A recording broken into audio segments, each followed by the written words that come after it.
नमस्कार दोस्तों, मेरा नाम है राहुल यादव और आप सभी का स्वागत है इन्वेस्ट राइट की एक नई वीडियो में।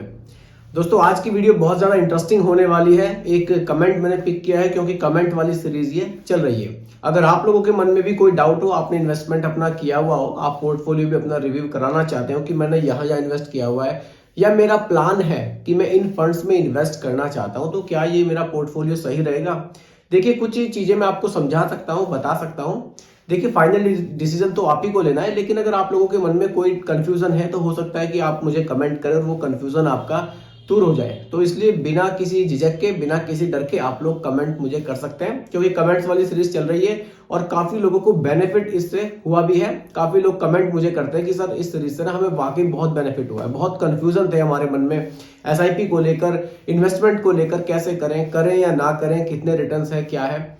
तो काफी कमेंट्स लोगों के आ रहे हैं। आपका बहुत बहुत धन्यवाद सर, आप लोग इस सीरीज को पसंद कर रहे हैं। मुझे भी काफी अच्छा लग रहा है, आपके लिए डेली मैं नई नई वीडियोस बना पा रहा हूँ। बात करते हैं दोस्तों आज के कमेंट की।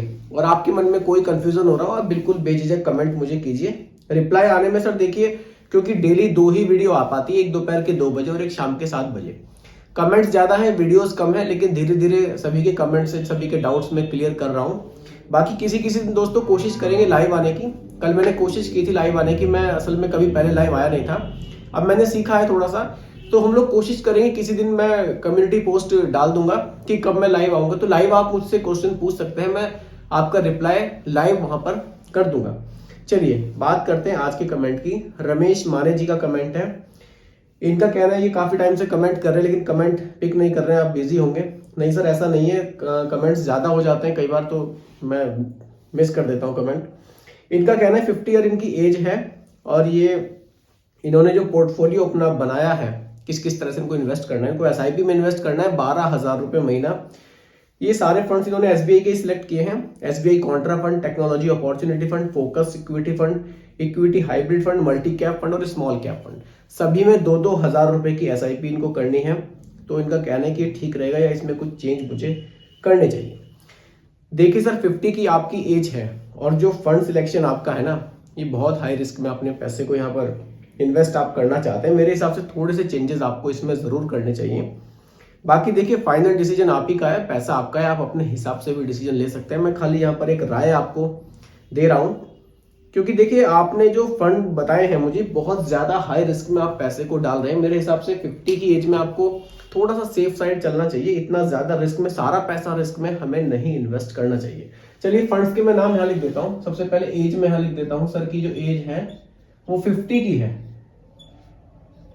50 ईयर्स की एज है सर की। एसआईपी का जो इनका अमाउंट है वो 12,000 रुपए पर मंथ है, 12,000 रुपए पर मंथ। अब देखिए फंड्स, आप देखिए कौन कौन से हैं सर के। कुछ फंड्स ठीक है लेकिन कुछ को चेंज करना बहुत जरूरी है। फर्स्ट इन्होंने रखा है SBI Contra fund, SBI Contra. सभी फंड्स के पहले मैं नाम यहां लिख देता हूं। और देखिए एसबीआई मैंने फर्स्ट में लिख दिया है, बाकी क्योंकि सारे फंड्स इनके एसबीआई के ही हैं। टेक्नोलॉजी अपॉर्चुनिटी फंड है, टेक्नोलॉजी अपॉर्चुनिटी फंड, इसमें भी 2,000 रुपए हैं सर के। थर्ड इन्होंने रखा है focused equity fund, focused equity fund. Sir का जो फंड सिलेक्शन है ना, मैं समझ रहा हूं कि सर ने किस तरह से इनको चूज किया है। अभी बात करेंगे, पूरा डिटेल में डिस्कस करेंगे। Equity hybrid fund, equity hybrid fund. और हमारा 5th नंबर पर आ जाएगा multi cap fund, multi cap fund.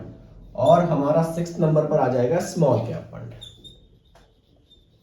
Small cap fund. देखिए ये 6 फंड सर ने सिलेक्ट किए हैं। इन फंड्स में ये एसआईपी शुरू करना चाहते हैं। देखिए सर, आपकी 50 की एज है और आपका जो फंड सिलेक्शन है ना, ये बहुत ज्यादा रिस्की है। केवल अगर मैं हाइब्रिड फंड को छोड़ देता हूं तो बाकी सारे पैसे आप हाई रिस्क में इन्वेस्ट कर रहे हैं। आप कर सकते हैं, अगर आप अग्रेसिव इन्वेस्टर हैं बिल्कुल कर सकते हैं, लेकिन अगर आप आपने एक कमेंट मुझे किया है, तो आपने मेरी भी सलाह पूछी है कि क्या ठीक रहेगा। अब मैं अपने हिसाब से राइट साइड में इधर लिखूंगा कि आपको किस तरह से इन्वेस्ट करना चाहिए। देखिए फंड्स के बारे में थोड़ा डिटेल में अगर मैं आप लोगों को बताऊं, SBI Contra fund. SBI Contra fund क्या फंड है, कैसे रिटर्न्स जनरेट करता है, कॉन्ट्रा फंड का आखिर मतलब है क्या, ये चीजें हमें क्लियर होनी बहुत जरूरी है। देखिए सर, मिनिमम 65% पैसा मार्केट कंडीशंस के ऑपोजिट ये इन्वेस्ट करते हैं। ऑपोजिट, आप समझ रहे हैं, मार्केट के ऑपोजिट मिनिमम 65% पैसा कॉन्ट्रा फंड इन्वेस्ट करते हैं। तो बहुत ज्यादा रिस्की फंड है, लॉन्ग ड्यूरेशन के लिए इसको पोर्टफोलियो में ऐड किया जा सकता है। लेकिन 50 की एज है, हो सकता है कि आप एसआईपी को केवल 10-12 साल ही चलाना चाहें, तो उसमें ये फंड मेरे हिसाब से आप इसको छोड़ सकते हैं। टेक्नोलॉजी अपॉर्चुनिटी फंड, देखिए आपने सारे फंड, फोकस, इक्विटी फंड, सारे फंड आपने इसी तरह के चूज किए हैं। मल्टी कैप फंड, इसको आप रख सकते हैं क्योंकि ये मिनिमम 25% पैसा लार्ज में, मिनिमम 25% पैसा मिड में और मिनिमम 25% पैसा स्मॉल कैप में इन्वेस्ट करता है। यहाँ पर तीनों कैटेगरी में पैसा इन्वेस्ट होता है, यहाँ पर इसको भी आप रख सकते हैं। देखिए टेक्नोलॉजी अपॉर्चुनिटी फंड की बात करूं या फोकस्ड इक्विटी फंड की बात करूं, फोकस्ड इक्विटी फंड ये मैक्सिमम 30 स्टॉक्स में अपने पैसे को इन्वेस्ट करते हैं और किसी फोकस करते हैं, 30 स्टॉक्स पर फोकस करते हैं और उन्हीं में पैसा ये इन्वेस्ट करते हैं। तो देखिए ये भी हाई रिस्क में पैसा जाता है क्योंकि मैक्सिमम 30 स्टॉक्स में ही इन्वेस्टमेंट इनका होता है। बाकी देखिए अगर आप और फंड्स की बात करें, मान लीजिए आप ब्लू चिप फंड्स की बात करें, तो वो फंड अच्छे हैं अगर आपकी ड्यूरेशन कम है, क्योंकि वहां पर मिनिमम 80% पैसा आप लार्ज कैप स्टॉक्स में इन्वेस्ट करते हैं। जो इंडिया के टॉप 100 फंड्स हैं, टॉप 100 कंपनीज हैं, उनके जो स्टॉक्स है उसमें आप पैसे को इन्वेस्ट करते हैं, तो वो ज्यादा ठीक है आपके लिए। टेक्नोलॉजी अपॉर्चुनिटी फंड, देखिए यहां पर भी आपका पैसा टेक्नोलॉजी में इन्वेस्ट होगा। एक ये थीमेटिक फंड है, यहां पर मिनिमम आपका जो 80% पैसा है वो आपका टेक्नोलॉजी में इन्वेस्ट होगा। फंड अच्छा है, ऐसी बात नहीं है कि लॉन्ग टाइम में ये फंड हमें रिटर्न्स नहीं देगा, रिटर्न्स ये दे सकता है क्योंकि टेक्नोलॉजी क्या है, बहुत तेजी से बढ़ रही है, रिटर्न्स अच्छे यहां से जनरेट हो सकते हैं। लेकिन आपकी जो एज है उसके हिसाब से आपने मैक्सिमम पैसा जो अपना हाई रिस्क में डाला है ना, वो मेरे हिसाब से थोड़ा सा ठीक नहीं है, उसको आपको थोड़ा सा चेंज यहाँ पर करना चाहिए। देखिए इक्विटी हाइब्रिड फंड है, ये एक हाइब्रिड फंड है, यहाँ डेट में भी इन्वेस्टमेंट होगा और इक्विटी में भी इन्वेस्ट होगा। ये सिलेक्शन मैं आपका सही मान सकता हूँ, ये फंड आपका ठीक है, यहाँ पर आप इन्वेस्टमेंट कर सकते हैं। बाकी स्मॉल कैप को आप ऐड कर सकते हैं, बिल्कुल एसबीआई स्मॉल कैप के रिटर्न्स बढ़िया है, इसको आप अपने पोर्टफोलियो में रख सकते हैं। तो 12,000 रुपए महीने का किस तरह से पोर्टफोलियो आपको अगले 10-12 साल के लिए बनाना चाहिए, उस पर हम चर्चा करते हैं। बाकी आपका सिलेक्शन ये था। अब थोड़ा सा मैं इसको रब कर देता हूं, अब थोड़ा सा समझते हैं कि हमें सिलेक्शन फंड का कैसे करना चाहिए। देखिए सर, मेरे हिसाब से ये ऐसा मेरा मानना है, हो सकता है कि आपका मानना अलग हो, आप अपने हिसाब से भी इन्वेस्ट कर सकते हैं। 50 की एज आ गई है आपकी, तो आपको बहुत ज्यादा रिस्क में पैसे को नहीं डालना चाहिए। जैसे जैसे हमारी एज बढ़ती है ना, जो हमारे रिस्क वाले फंड्स हैं उसमें एलोकेशन घटाना चाहिए और हमें हाइब्रिड फंड्स की तरफ या फिर लार्ज कैप फंड्स की तरफ अपना एलोकेशन बढ़ाना चाहिए, ऐसा मुझे लगता है। देखिए सर, 12,000 रुपए में से आप यहां पर क्या कर सकते हैं, आप अगर आपको एसबीआई में ही इन्वेस्ट करना है तो आप एसबीआई निफ्टी 50 इंडेक्स फंड है, एसबीआई निफ्टी इंडेक्स फंड है, आप उसमें इन्वेस्ट कर सकते हैं, इंडेक्स फंड में इसको आप रख सकते हैं। बहुत बढ़िया फंड रहेगा आपके लिए, अच्छा फंड है। एक आपने यहां पर जो रखा है ये इक्विटी हाइब्रिड फंड, आप इसको भी रख सकते हैं, कोई दिक्कत नहीं है। इक्विटी हाइब्रिड, क्योंकि आपको एसबीआई में ही इन्वेस्ट करना है, इसको भी आप रख सकते हैं। थर्ड अगर मैं ऑप्शन की बात करूं, आपको एसबीआई के साथ ही जाना है, आप एसबीआई मैग्नम को रख सकते हैं, मिड कैप को, एसबीआई मैग्नम मिड कैप, इसको आप ऐड कर सकते हैं। इसके रिटर्न्स भी बढ़िया हैं, इस फंड की होल्डिंग्स भी काफी जबरदस्त है। एक फंड अगर मैं आपको और बताऊं तो आप एसबीआई स्मॉल कैप को जरूर ऐड कर सकते हैं, बिल्कुल आप इसको ऐड कर सकते हैं, इसके रिटर्न्स भी बढ़िया है। 4 फंड आप 12,000 रुपए महीने की एसआईपी में रख सकते हैं। एक फंड मैं आपको और बता रहा हूं, आप SBI large and mid cap को ऐड कर सकते हैं। बाकी मेरे हिसाब से आपको किसी और फंड में जाने की जरूरत नहीं है, 5 फंड आपके लिए सफिशिएंट है, क्योंकि आपको एसबीआई में ही जाना है। अब देखिए चेंजेस मैंने क्यों किए हैं, क्योंकि यहां पर आप जैसे कॉन्ट्रा फंड में इन्वेस्ट कर रहे हैं, बहुत रिस्की फंड है। रिटर्न्स हालांकि अच्छे रहे हैं पास्ट में, लेकिन क्या है ना, मार्केट कंडीशंस के ऑपोजिट इन्वेस्ट कर रहा है, तो मेरे हिसाब से बहुत ज्यादा रिस्क है। और ऐसा भी नहीं है, मान लीजिए आप मिड कैप फंड में इन्वेस्ट कर रहे हैं तो एसबीआई कॉन्ट्रा फंड आपको मैग्नम के मुकाबले बहुत ज्यादा रिटर्न्स दे रहा है, ऐसा भी नहीं है ना। तो क्योंकि बहुत ज्यादा अंतर नहीं है रिटर्न्स में, तो हमें बहुत ज्यादा रिस्क में पैसे को इन्वेस्ट करने की जरूरत नहीं है। फंड सिलेक्शन इस तरह से कीजिए कि आपको बहुत ज्यादा भी नहीं तो 15-16% के रिटर्न्स, तो एक औसत रिटर्न आपको 15-16% के भी अगर मिल जाते हैं तो आपका पैसा काफी अच्छा 10-12 साल में यहाँ बन सकता है। तो आप अपना फंड सिलेक्शन कुछ इस तरह से रख सकते हैं। अब अगर देखिए यहाँ पर डाइवर्सिफाई करने से फायदा क्या हुआ, हमारा यहाँ पर रिस्क डाइवर्सिफाई हुआ। इसमें आपने अपने रिस्क को डाइवर्सिफाई नहीं किया, आपने मैक्सिमम पैसा यहाँ पर रिस्क में ही इन्वेस्ट कर दिया, हाई रिस्क में। इसलिए देखिए रिस्क को डाइवर्सिफाई हमें जरूर करना चाहिए। जब हम इतने सारे फंड्स में पैसे को इन्वेस्ट कर रहे हैं तो हमारा रिस्क भी डाइवर्सिफाई जरूर होना चाहिए।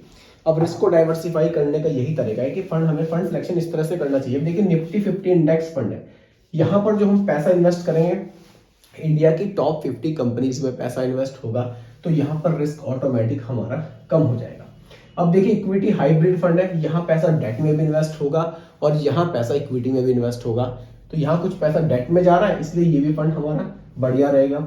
अब देखिए मैग्नम मिड कैप फंड है, मिड कैप कैटेगरी का फंड है। ये मिनिमम 65% पैसा उन कंपनियों में इन्वेस्ट करेगा जिनकी रैंकिंग 101 से लेकर 250 तक की है, तो ये भी बढ़िया सिलेक्शन हो जाएगा। Small cap, SBI small cap के रिटर्न्स पास्ट में अच्छे रहे, छोटी कंपनियों में मैक्सिमम पैसा इन्वेस्ट करेगा, मिनिमम 65% पैसा। तो यहाँ पर ये हाई रिस्क में हमारा पैसा जा रहा है, लेकिन हमने बहुत हाई रिस्क में केवल एक ही फंड को रखा है, सारा पैसा हाई रिस्क में नहीं डाला है। SBI large and mid cap fund, ये भी बढ़िया सिलेक्शन आपके लिए हो सकता है, क्योंकि यहाँ पर पैसा आपका लार्ज और मिड में ही मैक्सिमम इन्वेस्ट होगा। तो इस तरह से पोर्टफोलियो आप अपना जनरेट कर सकते हैं अगर आपको एसबीआई में ही जाना है।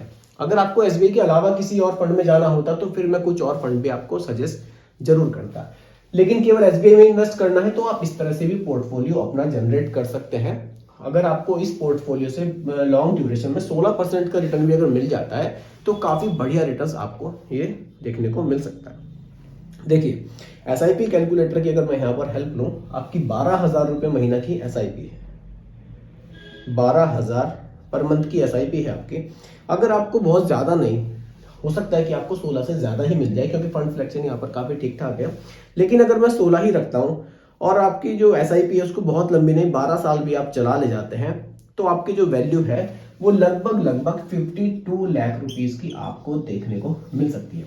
लगभग 50-52 लाख रुपए की वैल्यू आप यहाँ से जनरेट कर सकते हैं।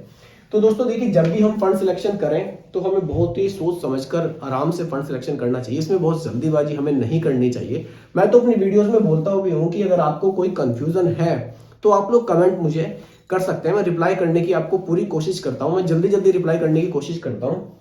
तो आप लोग बहुत जल्दीबाजी में सारा पैसा, देखिए क्या होता है, मैं आपको एक चीज और बताने वाला था वीडियो में। इन्होंने क्या किया, इन्होंने कॉन्ट्रा फंड की कोई वीडियो देखी होगी या फिर कॉन्ट्रा फंड के रिटर्न्स देखे होंगे, तो इन्होंने डायरेक्टली एक एसआईपी कॉन्ट्रा फंड में कर दी। टेक्नोलॉजी अपॉर्चुनिटी फंड आजकल अच्छे रिटर्न्स दे रहा है, इसमें भी एसआईपी कर दी। फोकस इक्विटी, मतलब बहुत इन्होंने जल्दीबाजी कर दी फंड सिलेक्शन करने में, ऐसा मुझे लग रहा है। तो देखिए सर, अगर आपको एसबीआई के ही फंड लेने हैं तो आप इस तरह से पोर्टफोलियो बना सकते हैं, ताकि आपका जो रिस्क है वो डाइवर्सिफाई यहाँ हो जाए। तो समझाने का पूरी वीडियो का मकसद यही है कि सर देखिए, पैसे को, सारे पैसे को कभी भी आप हाई रिस्क में इन्वेस्ट ना करें। म्यूचुअल फंड वैसे तो रिस्क वाली कैटेगरी, अगर आप म्यूचुअल फंड में पैसा इन्वेस्ट कर रहे हैं तो जाहिर सी बात है कि आप रिस्क लेने के लिए तैयार हैं, लेकिन उसमें भी रिस्क को कैटेगराइज किया गया है, high risk, low risk, medium risk, तो उसका भी आप बेनिफिट उठाइए, पैसे को डाइवर्सिफाई करके तभी आप इन्वेस्ट कीजिए। एक अच्छी तरह से अपना पोर्टफोलियो बनाइए, ताकि अगर मार्केट कंडीशंस डाउन भी होती है तो आपके जो रिटर्न्स है वो बहुत ज्यादा नेगेटिव ना जाए। देखिए रिटर्न्स, अगर मार्केट कंडीशन डाउन होती है, रिटर्न्स हमारे कम होंगे बिल्कुल, लेकिन कुछ फंड्स हमें ऐसे जरूर रखने चाहिए कि मार्केट कंडीशन अगर डाउन भी हो रही है तो हमें जो एक औसत रिटर्न है ना, वो हमारा लगभग हमें मिलता रहेगा। तो कुछ इस तरह से दोस्तों पोर्टफोलियो आप अपना बना सकते हैं। बाकी देखिए, ये कोई रिकमेंडेशन नहीं है, एजुकेशनल पर्पस वीडियो आप लोगों के लिए बनाया गया है। इसलिए इन्वेस्ट करने से पहले अपने रिस्क टॉलरेंस को जरूर देखें और फंड के बारे में भी रिसर्च करें, क्योंकि पैसा यहाँ इक्विटी में इन्वेस्ट होता है और इक्विटी में रिटर्न्स की गारंटी नहीं होती। बाकी वीडियो आपको कैसी लगी कमेंट में जरूर बताइएगा, पसंद आई हो तो लाइक शेयर भी कीजिएगा और मेरे चैनल पर अगर आप नए हैं इसको भी सब्सक्राइब आप जरूर कीजिएगा। बहुत बहुत धन्यवाद।